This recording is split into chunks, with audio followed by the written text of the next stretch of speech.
Welcome back to the American Experiment Podcast. Kathryn, what do we have on the docket today? Well, this week we actually are taking a bit of a hiatus from our breaking news segment. We are down at an SPN conference in New Orleans because we actually got awarded a grant for our education work, which is super exciting. So I'll be out of town, and instead we sat down with our very own Katherine Kersten. She is talking about some of the very disturbing things that they are trying to teach our kids in the K through 12 schools. Let's jump in.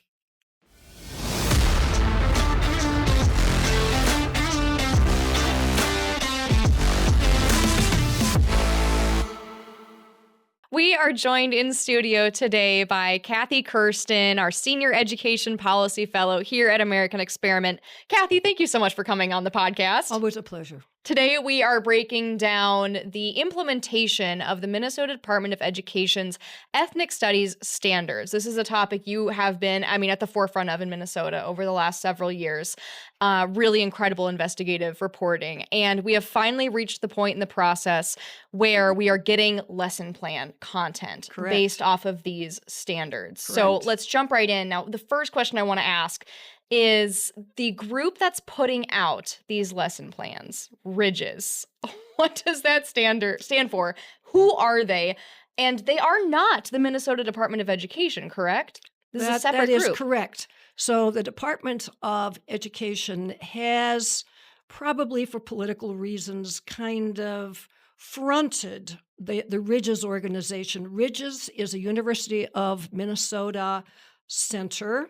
It stands for Center for Race, Indigeneity, Disability, Gender, and Sexuality Studies. All of the groups. This is a collection of oppression studies departments that grew out originally of a 1969 takeover at Morrill Hall at the University of Minnesota.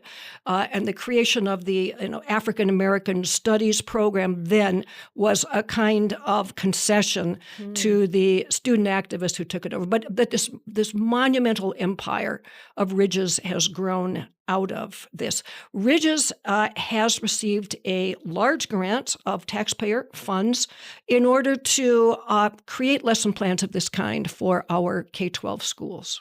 And these are lesson plans that would satisfy that ethnic studies requirement that is not in effect yet, right? But it's passed. Correct. So it will be in effect, at the beginning? As of fall 2026.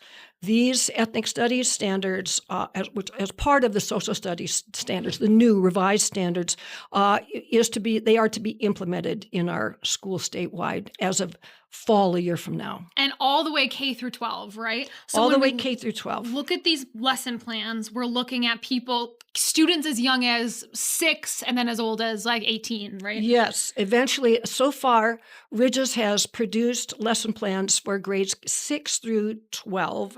They will be coming out with lesson plans for younger students. Well, that'll be rich. I know. How do you even conceptualize, in a 5-year-old's mind, the topics that they're supposed to, be displaying mastery in?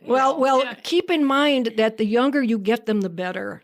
Oh, right? These sad. Kids are exploit. Oh, it's true. These exploit vulnerable, uninformed young kids. Yeah. In fact, the proposed ethnic studies teacher licensure rule is for pre-K ethnic studies.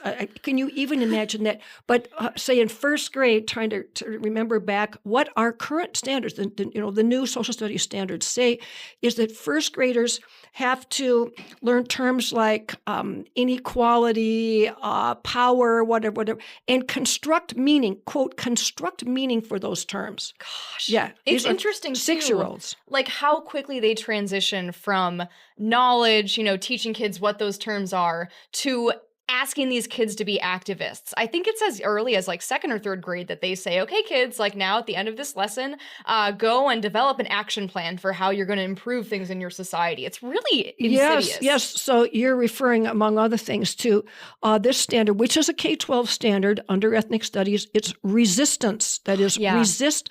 So describe how individuals and communities have fought for freedom and liberation against systemic and coordinated exercises of power, locally and globally, and organized organize with others, essentially, to do the same. So that's a kindergarten standard. And there are benchmarks throughout that are supposed to be grade specific, but get that idea in there early. One of the questions I hear most often from people in my life when I talk about, ethnic studies and what they're doing at the Minnesota Department of Education is, do these standards, these requirements, these lessons plans, are they only required for public schools, or if I send my kid to private school, are they safe from this? No, thank God they are not. They are. Now, initially, the Walz administration proposed in the governor's whatever bill, I think 2023, that these standards actually apply to homeschools, to private and homeschools. And they did that by changing the language about what all parents are required to teach their kids, and just including the ethnic studies in that. You wouldn't know reading it what they had done, but when you say parents are required to ensure instruction in these subjects, science, math for the kids, you insert ethnic studies in there. That means homeschools. Yeah. Now, fortunately, of course, that's ridiculous, but they took it out. Oh, but otherwise, it would have applied to private schools and homeschools. Well, I think it's a good time, too, to remind everyone that over half of our third graders in Minnesota actually can't read at grade level. Katherine. So what we're focused on is not that our kids can't read and they're not being set up for success. They're being completely failed, actually, by the schools. Instead, they're focusing on this, which is, let's go into it, Kathy. Give us one of these lesson plans that Ridges has put together. What do they think teachers should be teaching our kids? Yes, and I will tell you about that, but I'm glad you brought that up, because first, let me tell you, it is absolutely striking when you read these lesson plans that kids are asked to write 1 or 2 sentences about everything. I mean, what can you summarize in 1 or 2 sentences? This means they understand kids can't read, they can't write, they're extremely vulnerable and malleable, right? Yeah. So let's just have them regurgitate back the 1 sentence they remember from the. So, okay, what are these lesson plans? Well, here's one. This is the 6th grade lesson plan. It is called Protest Art and the Black Lives Matter Movement.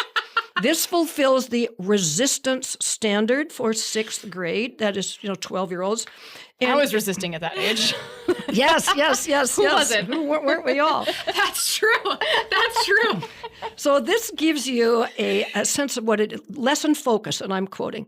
This lesson focuses on the Black Lives Matter movement and the role of protest art in mediating power in the city.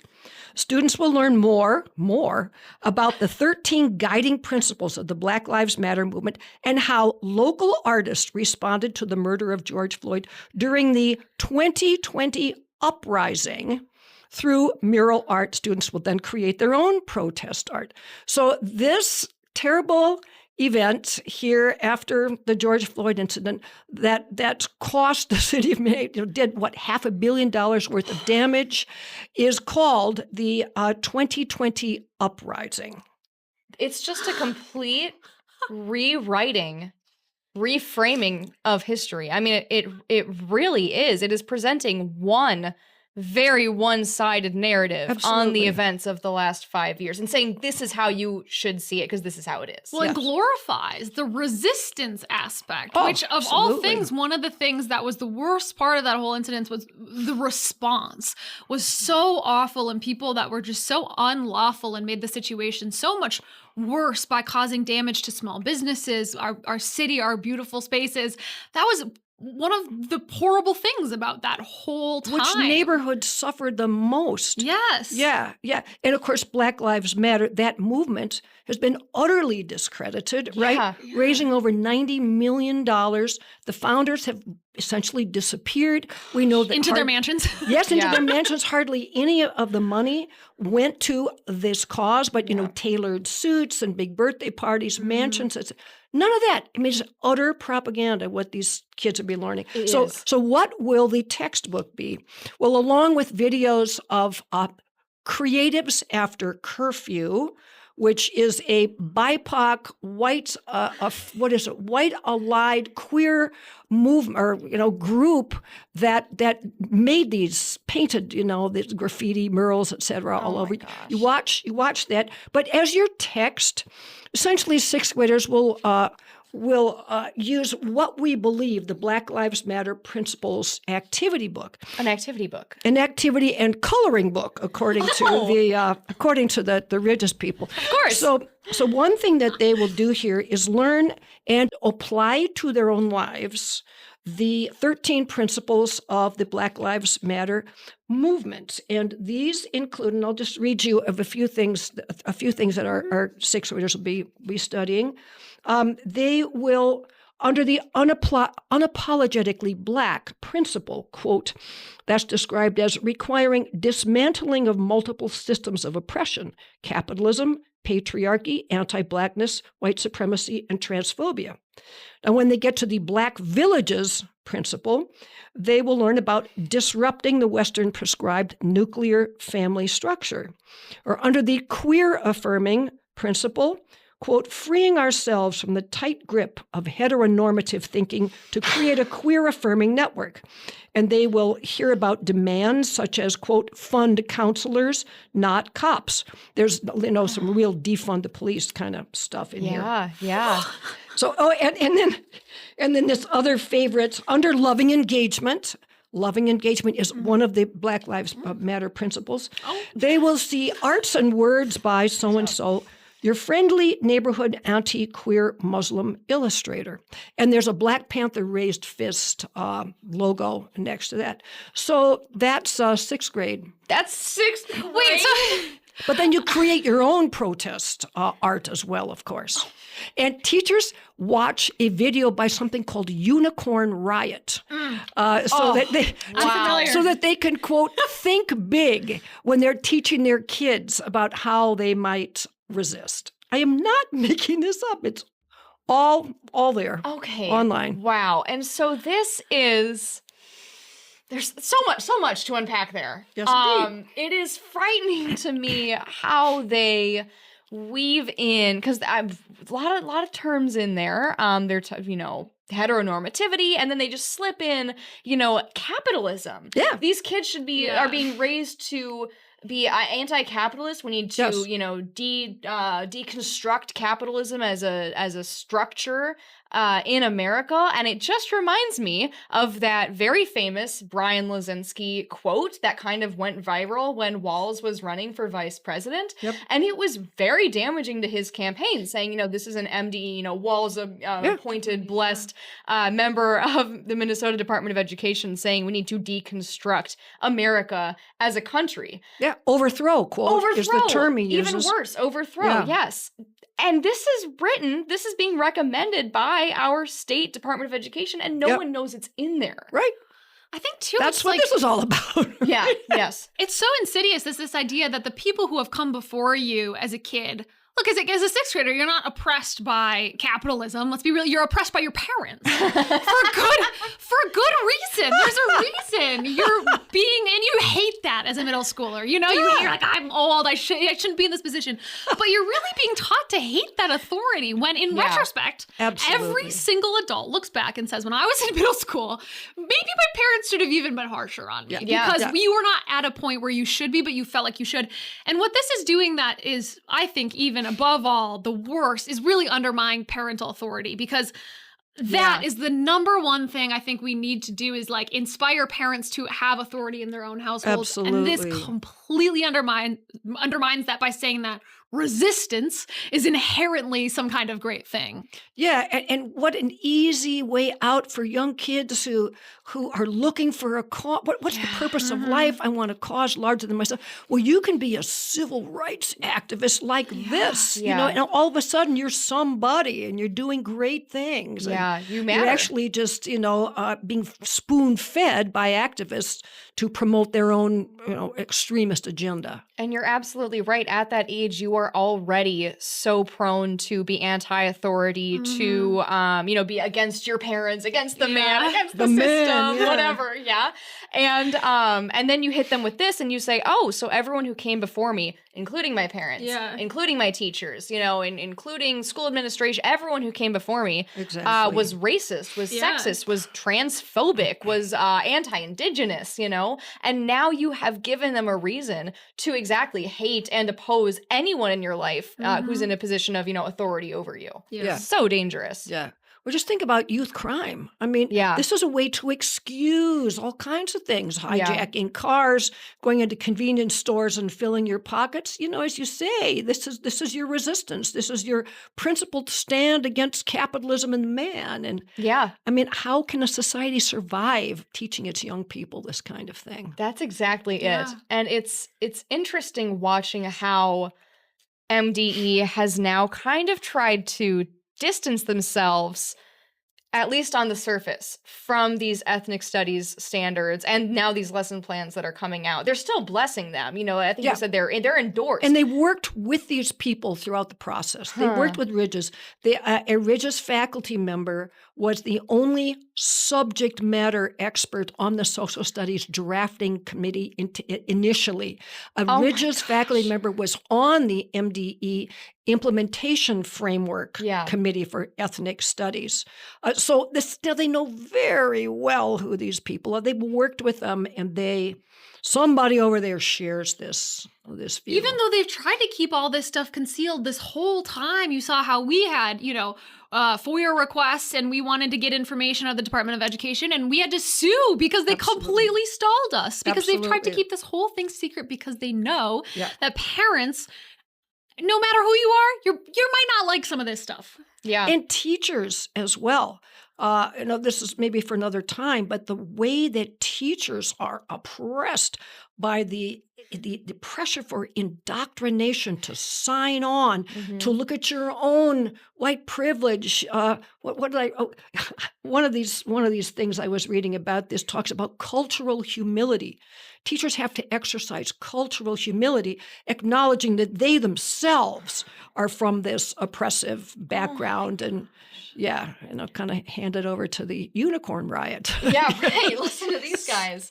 And it's sad because there's so many, good teachers out there who want to work, in the public school system and be there and make it a better place for the kids who are in the public schools. Absolutely. And it's almost like they're forced to toe this party and ideological line, and here are your marching orders. You don't get a choice in how you teach your kids about X, Y, or Z. We're going to tell you how to do it, and it is going to be, like you said, it is truly propaganda. Yes. Well, that is one question I was going to ask you, Kathy, because I know that the ethnic studies standards are required to be taught in K through 12 schools, but are these lesson plans from Ridges specifically required, or can they get other material? Can they do what they want? No. That is a very gray area. Now, these are certainly not required. However, the rule is that schools are supposed to implement the standards, and they are supposed to have curricula, lesson plans that are aligned to the standards. Right. And teach the standards. Now, where are you going to find that kind of thing if you're a sixth grade teacher in, Shakopee or the Shakopee school board aligned with these standards, sixth grade lesson plans? And also, there's the U of M brand, which has a lot of credibility in the state. Yeah. So these are, as I said, peddled by the University of Minnesota in that respect. But it is very important to know that schools do not have to use these. Schools can come up with their own. In fact, one thing that we at the center have advocated is that school boards simply, essentially, let's say, put on the back burner implementation of these standards and say, hey, we got limited resources. Our kids can't read. We're going to give priority to reading curricula, to, these kinds of fundamental skills, math that kids are not learning. We'll get to this when we can. Yeah. There are all kinds of of these sorts of things that are not implemented often at the local level. And, your social studies standards, you're not going to have, most likely, have the Department of Ed coming down on you. They cannot withhold funding from your school district if you do this. So we are encouraging districts, number one, to not to implement these, and number two, to if you do creatively interpret this language. I mean, you could say that the American Revolution was the resistance we're going to learn about. Oh, interesting. That kind of thing. Yeah. So it's going to take courage and some guidance for school boards to kind of navigate their way through this, but that's what the center is recommending. And that's something parents should watch out for too, right? Because like you're saying, it all happens at the school board level, the curriculum decisions, right? So if you're a parent, what can you do to watch out for this? Is it pay attention to your school board and see if you hear about these Ridges plans? Ask them. Yeah. Okay. Ask them what they're, or just anything. What are you going to do in this respect? But also remember, in Minnesota, parents can withdraw their kids or opt out of essentially anything they want to. Mm-hmm. So if these kinds of things were going to be taught in your school, you can say, I don't want my child there during that time. Yeah, and we've seen that with some of the what was going on last year, where a lot of those kids opted out in certain districts. It was like, it wasn't health, but it was like the gender and sexuality lessons that they implemented. It was really, they had lots of parents decide to opt out their students, and it was really successful. I think it showed a lot of pushback on that really extreme gender curriculum. So it's good. We have a good law here in Minnesota that allows parents to opt out of these things. And another thing parents should keep in mind is that California is the home of liberated ethnic studies, right? They were the first state to come out with a mandatory, a required high school graduation course, one high school course in ethnic studies to graduate. Well, Gavin Newsom, the governor, has now backed off of that. There was such a controversy there. They are not going to be requiring even one semester of ethnic studies. Wow. And the San Francisco district administration, school district administration, has now, like in the last week, come out with a statement to teachers: do not insert your political views into classrooms. I mean, just what? You can't believe it. It's San Francisco. And here in Minnesota, we are increasingly outliers on this stuff. Yeah. They won't do this in California. We don't need to do it in Minnesota. Yeah, it seems like that's Minnesota's pattern right now. That is. And we watch what California does, and we take it and we run with it in so many areas, and energy and education. Exactly. Oh my gosh. But it's encouraging to hear that there are still things parents can do school board members can do even teachers can do for at the local level to advocate for not following these, get a little bit of actual resistance and civil disobedience. A little real resistance. Yes, indeed. Minnesota. That's encouraging. So these standards are on, it's a 10-year cycle, right, that they're rewritten. So we're going to have some time before they get revisited. So from now until then, it's kind of...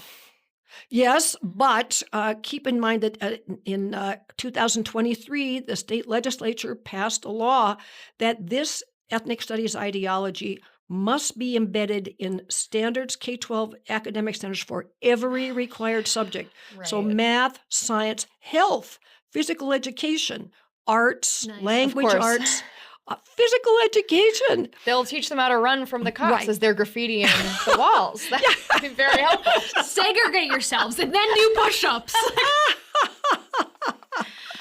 But you're right. This is in every... I had that wrong. This is in every subject. So the next subject that comes up, it will be... Yes. Yeah. We'll see these getting released. And beyond just what, you do at your local level, do what you need to do for your kids, but then also think about the kids who, I'm thinking about now when I eventually have kids and would I put them in public schools, not with this going on. Right. So now I'm planning ahead and thinking how I got to make sure that we have enough money that I can send my kids to a private school. And I'm in a position where I can plan for that. I think, if everything continues going well, my husband and I will be able to plan accordingly. There are kids out there who do not have that same ability and have grown up in families where their parents were not able to do that. They're not going to be able to pay for them to go to private school. They're forced to learn this garbage. Yeah. So The next step beyond your local community is advocate for school choice. Look at our Absolutely. resources. Come to the 7K for Kids. Absolutely. Because that is how we really get back and take the power out of these sort of things. Yeah. Exactly. Yeah, seriously. So go to www.7k4kids.com to sign our petition there and hopefully get some real education freedom in Minnesota passed so that, if the legislature does absurd things like this and forces this on our kids, parents do have another option regardless of their financial position. Absolutely. Yeah. Kathy, thank you so much for joining us this week. Oh, it's always so much fun. Any final things our listeners should know? No, I think that's plenty for today. I'm a little exhausted. But So that's we'll let just you enough. go. Thank you. Thank you all so much for joining us this week and sticking through to the end of this episode of the American Experiment podcast. We will be back next week with our regularly planned content. Regularly scheduled programming. Yes, that's what I was trying to think of. Let us know in the comments, what was it? Protest art? Protest mural. Protest mural. Yeah, and what would that be? What It would you says do? in there you should pick a cause you feel strongly about. And I was kind of thinking about it for myself, of course. And because I'm traveling next week, I was thinking about behavior on airplanes. And there are a lot of causes I feel strongly about when it comes to that, particularly men in shorts. Men, you can't wear shorts on airplanes. Wow. That's one of my strongest held beliefs. And if I were to do a protest mural, I would do it on that. Can I ask why? Hairy legs, and they're always in. Men sit. They man spread, as we all know, and they have. As the feminists have told us. As the feminists have told us, and I can't. The hairy legs. I've had too many incidences where they're brushing up against me. I don't just wear a pant. Wear a full pant. You are very passionate. This is your protest mural. This is my protest mural. Except for then it would have to be all men. Oh, gross. Okay, well, I'll think of something better. It'll just be like a mural with lots of pants. Yes, perfect. This is your vision. This Sorry is for Katherine's screaming. vision I had to get one scream in there this episode. of the world. So let us know in the comments what your protest mural would look like. And as always, remember, to like, share, comment, subscribe, help us reach new people in all those ways. We'll see you next week.